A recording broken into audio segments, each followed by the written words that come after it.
Bienvenue sur les infos de MyTV Caraïbes. Voici les titres de l'actualité de ce mardi 3 février. Le monde de l'enseignement en colère et en grève face à un décret pénalisant les Outre-mer. Idi Ségur, le secrétaire général de la FSU, est le premier invité de cette édition pour approfondir ce sujet. Une bataille judiciaire qui dure depuis l'accident de jet-ski de Jade Ponchet en 2022. Les enseignements de ces 7 premiers jours de débat dans l'affaire des grands frères. Et Richard Garnier qui sera notre deuxième invité du jour pour nous parler de la sortie d'un franc senti exceptionnel concernant le trafic de cocaïne. Voici les top news. Ils étaient plusieurs centaines de personnes rassemblées ce matin devant le rectorat pour dire non à l'amputation de la majoration de traitement des fonctionnaires de l'éducation nationale, une mesure qui pénalise les agents en arrêt maladie de longue durée, contraints de rembourser des sommes parfois très élevées, initialement versées pour compenser la vie chère. Syndicats, personnel et soutien politique dénoncent une décision injuste et inadaptée aux réalités ultramarines. Ils réclament la suppression pure et simple de cette disposition dans un contexte déjà marqué par des conditions de travail dégradées. Nous étions sur place. Le SNCL-FAEN est mobilisé aujourd'hui en intersyndical de l'éducation devant le rectorat pour manifester contre ce décret qui touche à la rémunération des collègues des départements et territoires d'outre-mer en cas de longue maladie, congé de longue maladie et de grave maladie. Les collègues qui sont victimes, donc qui sont malades, qui sont fragiles, sont impactés par rapport à ce décret qui prévoit qu'ils ne toucheront que 33% de la majoration de traitement dont ils bénéficient. Je rappelle que les 40%, donc cette majoration de traitement, n'est pas une indemnité, ce que cherche à faire croire le gouvernement. Elle intervient notamment par rapport aux critères de territoire. Faut aussi rappeler que les collègues qui sont concernés ont une peine rétroactive. Ça veut dire qu'il y a des collègues qui ont peut-être presque une année à rembourser. C'est-à-dire le décret a été voté en juillet et il est rétroactif depuis jusqu'à septembre 2024, si je me trompe pas. Et donc, il y a des collègues qui, l'année dernière, étaient en CLM ou en CLD, qui sont impactés et qui ont des fortes sommes à rembourser. Cette situation occasionne de vraies détresses sociales parce que ce sont des ponctions de plusieurs milliers d'euros sur des salaires qui sont d'ores et déjà engagés. Et depuis 4 mois, avec le sénateur Victorin Lurel, avec d'autres parlementaires socialistes dans d'autres territoires ultramarins comme Béatrice Bellay en Martinique, il y a aussi Philippe Naillet à La Réunion, nous sommes mobilisés pour obtenir du gouvernement qu'il revoie sa copie.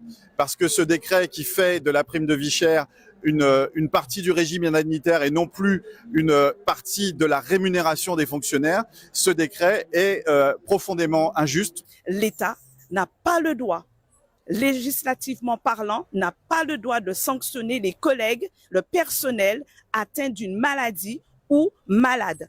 L'UNSA Éducation exige que ce traité soit rectifié, qu'on reconnaît qu'il y a une erreur administrative. Juridiquement, c'est pas possible pour les collègues. Il faut que cette erreur soit rectifiée. La principale préoccupation qui est la nôtre, c'est d'arrêter ça tout de suite, de réécrire tout de suite ce décret, parce que la logique, c'est qu'il soit étendu par la suite au reste des fonctions publiques d'État, puis après à la fonction publique hospitalière, puis après à la fonction publique territoriale.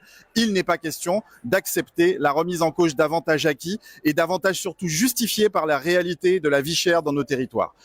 On va dire de manière assez proverbiale, parfois on se retrouve dans une situation où on pense que ce qui est bon dans l'Hexagone est bon aussi pour nous. Ça n'est pas le cas. Bien souvent, il faut adapter, il faut modifier les textes pour qu'ils soient conformes à nos réalités. Pour l'UNSA Éducation, c'est important que tout le monde soit sur ce piquet de grève, surtout que tout le monde est concerné. Ce n'est pas que les enseignants, c'est les personnels aussi, les agents, tout le monde est concerné.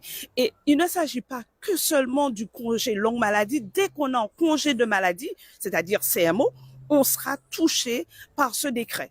Surtout que notre situation, les conditions de travail ne sont pas réunies. On sait que les collègues font tout, c'est-à-dire ils en donnent plus qu'ils devraient donner. On n'a pas les moyens. Les conditions, on travaille dans des conditions qui ne sont pas aux normes. Mais on fait ce qu'il y a à faire parce que nous avons une conscience professionnelle.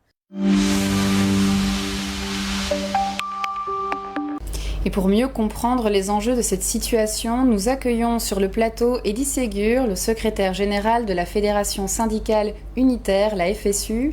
Bienvenue. Bonsoir. Et merci d'être parmi nous.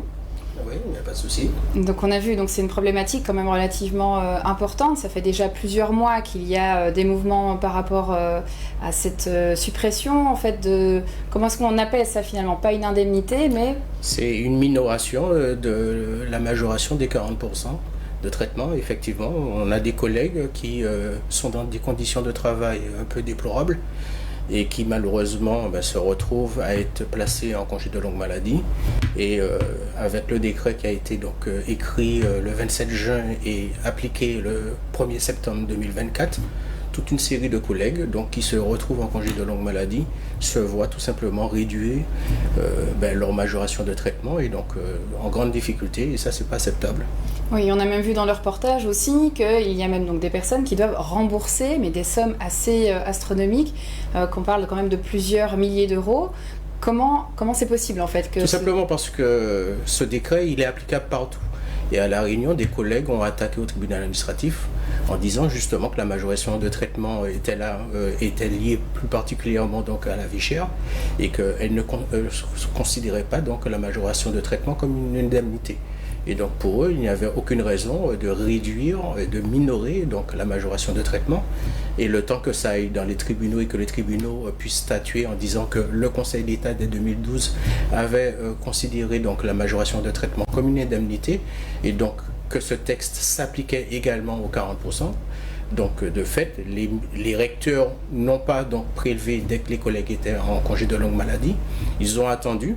Et lorsque vous cumulez du 1er septembre 2024 à aujourd'hui, c'est plusieurs milliers d'euros qui sont donc dus. Et donc de fait, vous avez des collègues qui sont malades et qui sont également en grande situation de fragilité, aussi bien au niveau de la santé qu'au niveau des rémunérations. C'est ça, et en plus, le niveau santé, ça a un coût, justement, parce que pour certains, ils doivent carrément parfois faire des allers-retours en France, donc tout ça, ça aurait été une aide supplémentaire, donc non seulement c'est dur, mais en plus, ils doivent rembourser des sommes qui peuvent peut-être... Pour la plupart des collègues, aujourd'hui, c'est entre 7 000 et 12 000 euros qu'il faut rembourser, sans compter ceux pour lesquels on prélève dorénavant depuis le 1er septembre 2025, automatiquement, c'est 67% en moins sur donc la majoration de traitement. Aujourd'hui, oui, c'est des milliers d'euros que les collègues doivent, et pour la plupart d'entre eux, ils ne savent pas comment faire parce que aujourd'hui, ils sont dans l'incapacité de pouvoir régler ces sommes-là. Et puis surtout, ce qui est improbable, c'est que vous êtes mis en congé de longue maladie pour vous refaire la santé, pour pouvoir être en capacité de reprendre votre classe et servir, et on vous laisse, on vous maintient dans cette précarité. Et donc, pour nous, il faut absolument qu'on réécrive le décret. Ce n'est pas une loi. C'est réglementaire, c'est un décret. Et de la même façon que le gouvernement réglementairement a pondu ce texte, il peut plutôt très rapidement réécrire le décret, tout simplement de la même façon qu'il a exclu l'indemnité de résidence pour ceux qui vivaient à Paris parce qu'il estimait que lorsqu'on vit à Paris, la vie est un peu plus chère qu'ailleurs. De la même façon qu'aujourd'hui, il est clairement indiqué par tous que nous avons au-delà de 40% de vie chère en Guadeloupe. Il faut que cette majoration, tout simplement, soit exclue du décret, tout simplement. C'est ça. Et tout ça dans un contexte, parce que finalement, ça vient aussi révéler d'autres choses plus en profondeur, c'est-à-dire les conditions de travail. Et il y a notamment la situation qui ne semble pas s'améliorer dans ce contexte, justement. Oui, aujourd'hui, nous savons pertinemment que nous sommes en grande difficulté avec les problèmes d'eau, les problèmes de rats, les problèmes de sargasses. Le problème de chlordécone, donc tout cela, de la violence aussi, tout cela conduit justement à ce que certaines personnes soient en grande précarité, en tout cas sanitaire. Et puis vous avez aujourd'hui un problème de violence qui s'installe dans les établissements, mais c'est lié tout simplement au fait que nous manquons de professionnels, nous manquons d'infirmières, nous manquons de psychologues scolaires, nous manquons de CPE, nous manquons de surveillants. Et donc nous voyons bien que cette violence est en train de gangréner l'ensemble des établissements. Nous avons encore ce matin, ce n'est pas en Guadeloupe mais dans le Var, un jeune de 14 ans qui a poignardé son enseignante. Et vous voyez bien qu'avec les 88 suppressions de postes, ça ne va pas s'améliorer. Et lorsque vous savez... Non en seulement plus, il y a un manque, mais en plus il va encore y avoir ce manque qui va se creuser parce qu'il y a encore des postes qui vont être supprimés. Vous aurez donc 88 postes en moins. Et lorsqu'on sait que dès le départ, la Guadeloupe était sous-dotée, puisque plus de 98% des établissements ont des indicateurs de position sociale inférieurs à 100, ils auraient dû être tous placés en éducation prioritaire. Ce n'est pas le cas. Et donc, de fait, nous allons avoir malheureusement ce phénomène qui va sûrement s'amplifier, mais surtout une grande détresse de la part et des élèves et des enseignants qui ne pourront pas avoir les moyens de prendre en charge l'échec scolaire et donc la grande précarité de nos élèves que nous rencontrons dans nos établissements. C'est ça, et donc en fait au final ça va être les élèves qui vont être les plus touchés par tout ça. On va devoir malheureusement s'arrêter là. En tout cas je vous remercie d'avoir été présent pour clarifier encore cette situation, elle est plus en profondeur, en espérant que du coup la population pourra encore mieux comprendre ce qui se passe et que au final on va trouver des solutions pour cette réécriture du coup du décret, et en espérant qu'à l'avenir aussi les conditions de l'éducation vont pouvoir s'améliorer également. De toutes les façons, si l'école est une priorité pour tous, nous invitons les parents d'élèves, les enseignants à continuer à se mobiliser bien sûr pour la réécriture du décret, mais se mobiliser aussi pour obtenir des moyens, parce qu'on ne peut pas accepter que 1600 élèves chaque année quittent le système éducatif sans aucun diplôme. Voilà, merci en tout cas, le message est passé, merci Elie Ségur d'avoir été parmi nous. Eh bien, à très bientôt pour les luttes à venir. Eh bien oui, à bientôt. Merci. Un accident de jet ski survenu le 5 août 2022 à Port-Louis a changé à jamais la vie de Jade Ponchet, une jeune étudiante de 20 ans. Alors qu'elle participait à une sortie en jet ski au départ de la plage du Souffleur, son engin est violemment percuté par un autre jet ski. Projetée à l'eau, Jade sombre dans un coma profond ayant duré 8 semaines, suivi de 12 semaines dans un état végétatif. Les conséquences de l'accident sont catastrophiques et définitives. À son réveil, les médecins ont constaté une paralysie du côté droit, une aphasie, une surdité corticale et des tremblements incontrôlables. Aujourd'hui, Jade Ponchet est reconnue comme souffrant d'un handicap à 80%. Sa vie et celle de sa famille ont été entièrement bouleversées par cet accident. Son père nous donne des nouvelles de sa fille. Jade, elle est à plus de 80% invalide. Donc ça n'a pas forcément évolué, elle est paralysée à droite, elle ne marche pas, elle a une surdité corticale, donc c'est pas un problème d'oreille mais c'est un problème nerveux, donc elle n'entend pas. Et elle a une ataxie, c'est-à-dire qu'elle tremble du côté gauche, c'est-à-dire qu'elle ne peut pas s'appuyer sur sa jambe gauche ni se servir vraiment de son bras gauche correctement. Et après elle a une aphasie, c'est-à-dire qu'elle parle mais très très difficilement. Et justement, vous envisagez des soins en Belgique, qu'est-ce qui pourrait être fait pour elle, pour qu'elle progresse? Là ça serait sur les différentes parties, donc il pourrait travailler sur le côté paralysé à droite pour essayer de mobiliser. Il pourrait pas travailler aussi sur la partie marche, sur la partie motricité avec des robots pour aider et pour qu'elle puisse s'entraîner. Il pourrait aussi essayer de peut-être diminuer l'impact du tremblement à gauche. Vous avez bien sûr sollicité une cagnotte pour vous aider. Oui, sur le site onparticipe.fr, cagnotte Jade Ponchet, une cagnotte pour pouvoir espérer faire différents séjours, parce que ce sont des séjours qui fonctionnent par tranche de 4 semaines, à l'issue desquels en général il y a des progressions. Et donc chaque tranche c'est à peu près 60 000 €. Vous avez bien sûr ce souci d'indemnisation, on n'en est toujours pas là, ouais. Puisque l'affaire traîne judiciairement. Qu'est-ce que ça vous occasionne comme réaction, ça? Non mais honnêtement, j'ai beaucoup de mal à vous répondre, j'en peux plus, je suis déprimé. Mais vous ne lâchez pas? Parce que la preuve, vous avez encore... On lâche pas, mais je veux dire, tout le monde s'en fout, c'est pas prioritaire, la société jet ski vient jamais, ça fait rien, je veux dire, ça va faire... L'année prochaine, ça fera 5 ans, c'est un enfer, c'est vraiment le sentiment que cette affaire, elle laisse... On se bat sur des détails de procédure, le fond il est super simple, on fait une sortie encadrée qui doit être sécurisée, il y a un problème, je veux dire, il ne faut pas y passer 150 ans. Bien sûr que la société est responsable, bien sûr que le moniteur est responsable, sinon dans ce cas-là, à quoi il sert? Voilà, et là il se passe... voilà, de toute façon c'est une société qui avait ses entrées partout, qui connaît tout le monde, et puis voilà, donc eux moi j'en peux plus, ils vivent leur vie normalement, ils n'ont rien à faire, ils ne réalisent pas tout ce qu'on traverse, et puis on est la tête enfoncée par terre, on est écrasé, c'est insupportable pendant que tous ces gens-là vivent leur vie normalement, comme si de rien n'était. La preuve en est, c'est qu'à chaque fois, je le répète, j'avais un appel avec le propriétaire de la société de jet ski qui m'avait dit que lui, même si c'était moins grave, il avait eu un préjudice, il avait perdu 2 jet skis. Donc lui, il me parle de ces 2 jet skis alors que nous, on a des vies détruites. On n'est pas sur les mêmes longueurs d'onde. Je n'en peux plus en fait. Plus de 4 ans après le drame, la famille de la jeune femme continue de se battre pour obtenir justice et réparation. En mars 2024, le conducteur du jet ski qui a percuté Jade a été condamné à 18 mois de prison avec sursis pour avoir conduit sous l'emprise de l'alcool et à une vitesse excessive. Cependant, cette décision n'a pas mis fin à la bataille judiciaire.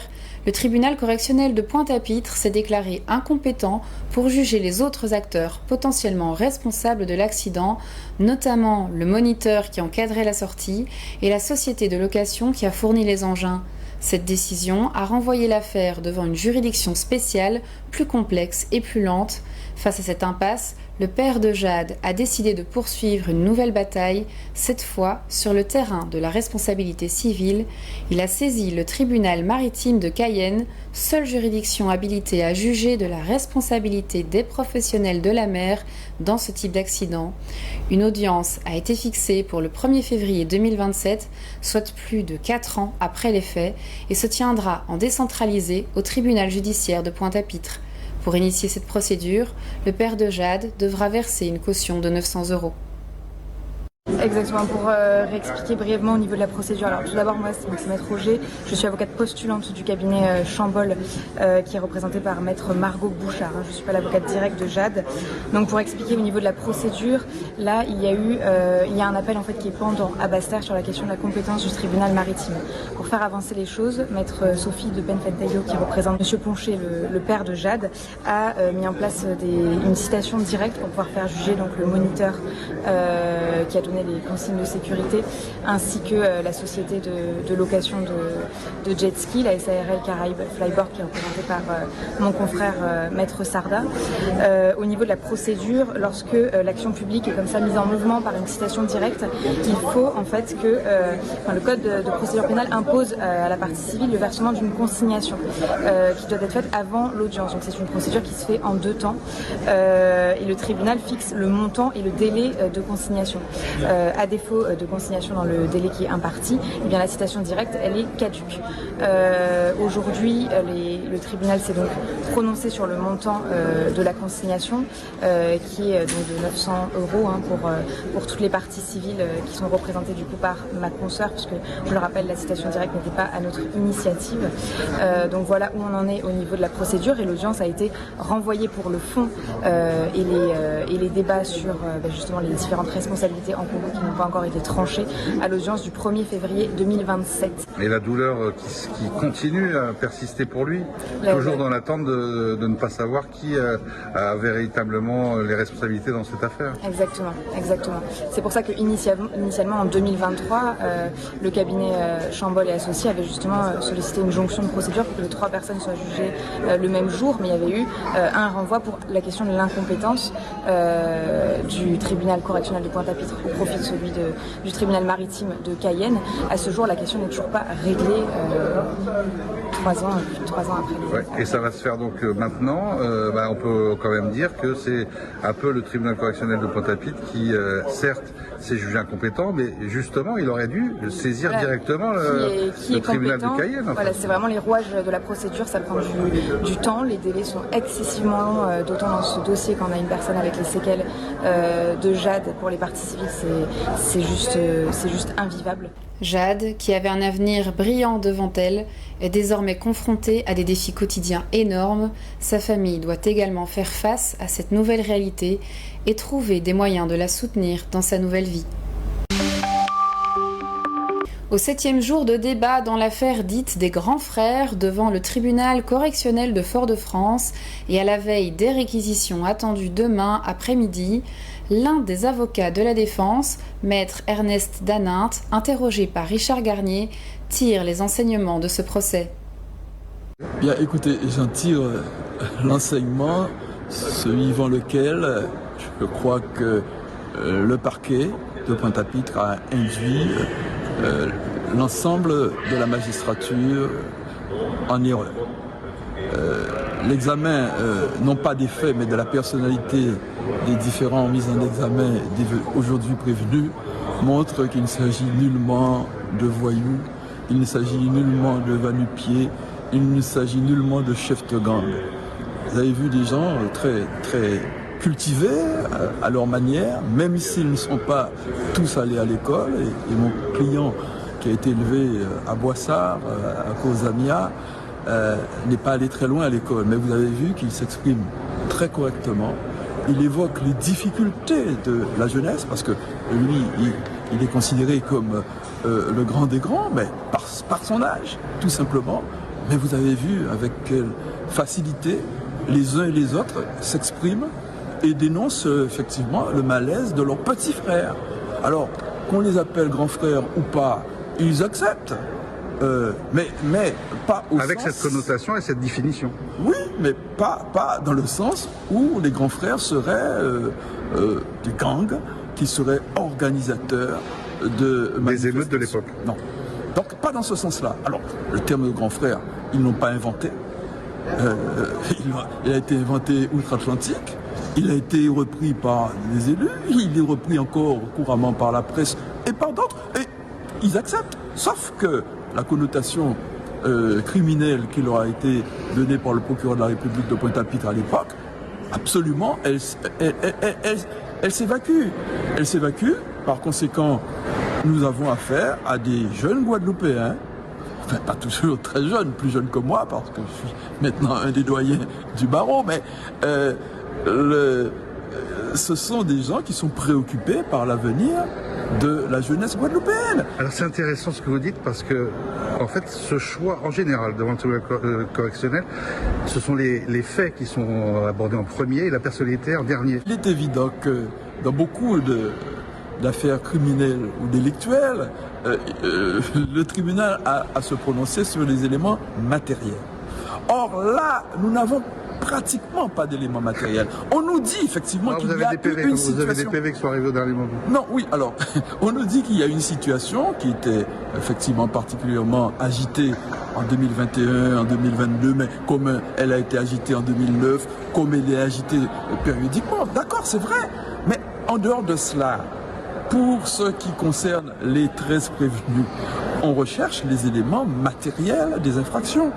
D'ailleurs, des infractions qui sont très larges, puisque l'association de malfaiteurs, c'est une infraction un peu évanescente, une infraction un peu fourre-tout, que les législateurs ont intégré dans le code pénal, mais pour pouvoir ratisser large, pour pouvoir effectivement traquer ce qu'ils appellent la criminalité organisée.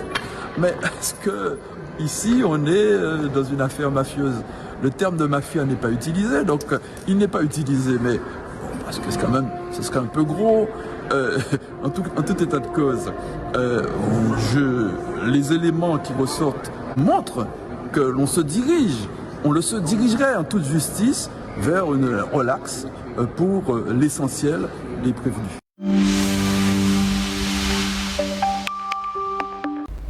Et précisément, Richard Garnier, chroniqueur judiciaire sur la chaîne de MyTV Caraïbes et responsable de la rubrique judiciaire à France Antilles, est avec nous pour présenter un supplément exceptionnel du quotidien local, les enquêtes de la rédaction de France Antilles, Cocaïne, la Guadeloupe au cœur du trafic. Richard, bienvenue sur le plateau. Merci pour l'invitation. Un sujet du coup relativement conséquent et important, cette thématique de la cocaïne. D'autant plus que le narcotrafic a de cesse d'augmenter sa part ici en Guadeloupe, aux Antilles en général, puisque maintenant le chemin vers la France hexagonale et l'Europe pour la cocaïne, c'est bien sûr les Antilles françaises. Donc fatalement, il y a de plus en plus de cocaïne qui passe par nos départements, qui se dirige vers l'Europe par le biais de la France.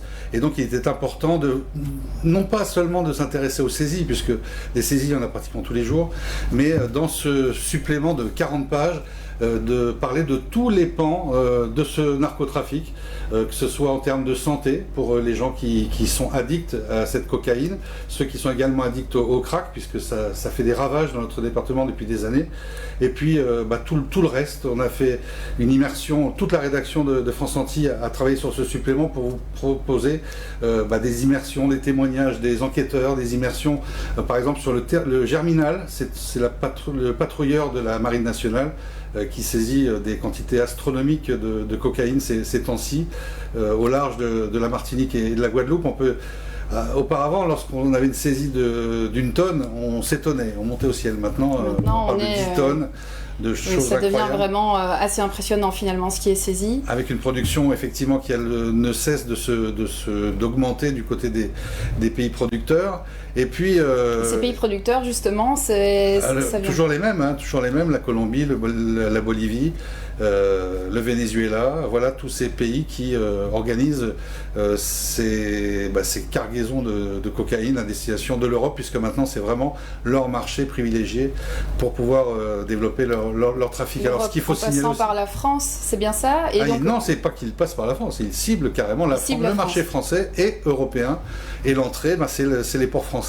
Surtout la Guadeloupe, ou c'est autant Martinique que Guadeloupe Non, les deux constituent d'ailleurs, les deux ports constituent, que ce soit à Fort-de-France ou à Pointe-à-Pitre, des hubs, un hub maritime, et avec la prétention d'augmenter le nombre de containers qu'on exporte vers la France justement.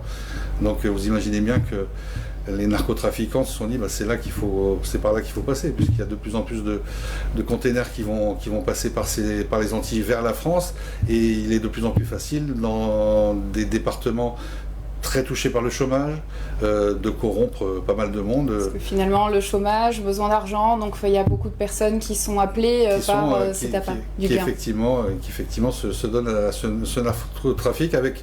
En plus, comme la production augmente, c'est l'offre et la demande, le prix du gramme, notamment en France, baisse considérablement. Il était à 70 € le gramme il y a quelques années. Maintenant, il tombe à 30-40 €.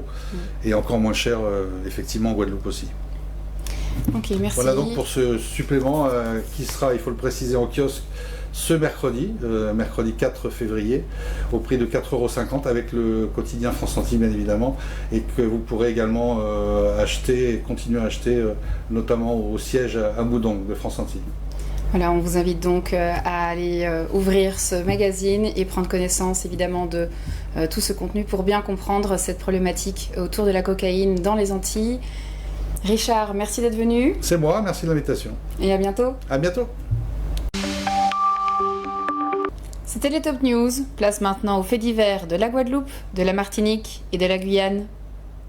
Nous évoquions justement les conditions de travail difficiles des enseignants, avec notamment une montée de la violence. Eh bien, pas plus tard que cette nuit, les portails des collèges Alexandre Isaac et Aurélie Lambourde, aux Abîmes, ont été incendiés dans ce qui s'apparente à des actes volontaires.